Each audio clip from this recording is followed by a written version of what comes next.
caused me to drive past was more than unappealing.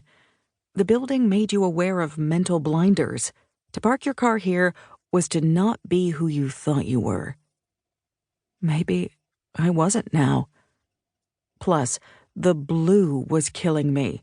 I don't mean the blues, as in the white girl blues. I did have those, though I'd never resort to such bogus shit aloud.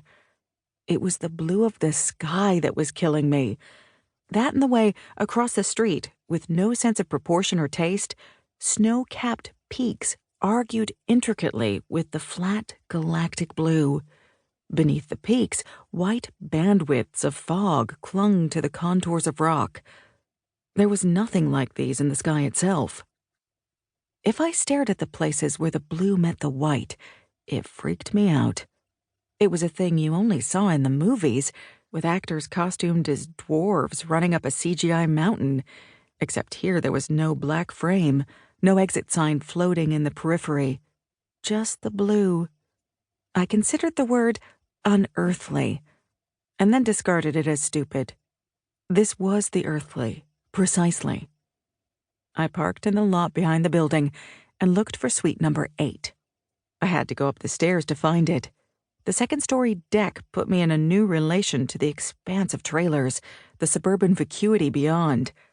It didn't solve the mystery of what was tucked inside those gravel arroyos, though, or how the white fluffs could be stuck to the mountains when there wasn't a cloud in the sky.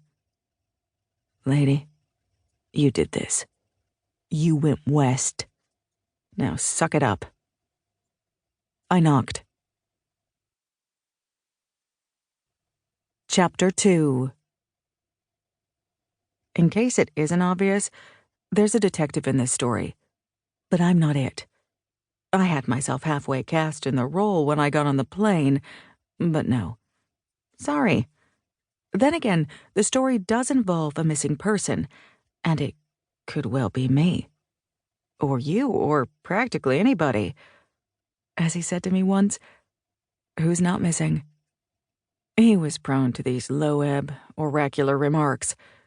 To my surprise, I learned to like them. Chapter 3. The voice behind the brass number 8 called. It's open. I pushed in. The usual law of glaring sunlight applied, so I was blinded in the gloom. There wasn't a foyer or waiting area, let alone a secretary screening his appointments. I'd lurched into the so-called suite, a large, cluttered, murky space that grew darker when the voice said, Close the door. And I obeyed. In the instant I'd had to discern outlines, I made out the boat-sized desk, the figure behind it, the shapes along the walls, all inanimate. No other bodies waiting in ambush, I felt reasonably sure. I could be back through the door before he'd be around the desk. I had pepper spray and a tiny compressed air klaxon horn in my purse. I'd never used either one, and the klaxon was maybe a joke. Phoebe Siegler?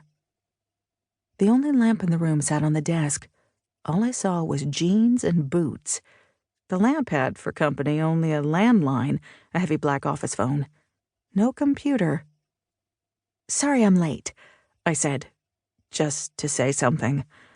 He dropped his feet from the desk and rolled forward in his chair, and my eyes adjusted first to find his worn red leather jacket, cut and detailed like a cowboy shirt, with white leather-trimmed vest pockets and cuffs.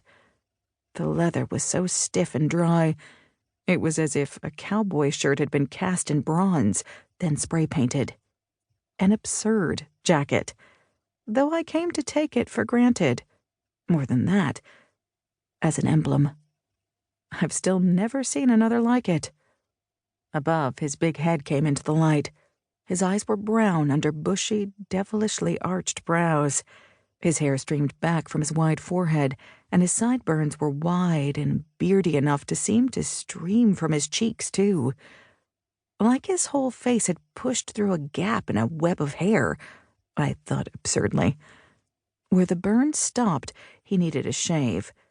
2 days' worth at least. He resembled one of those pottery leaf faces you find hanging on the shed.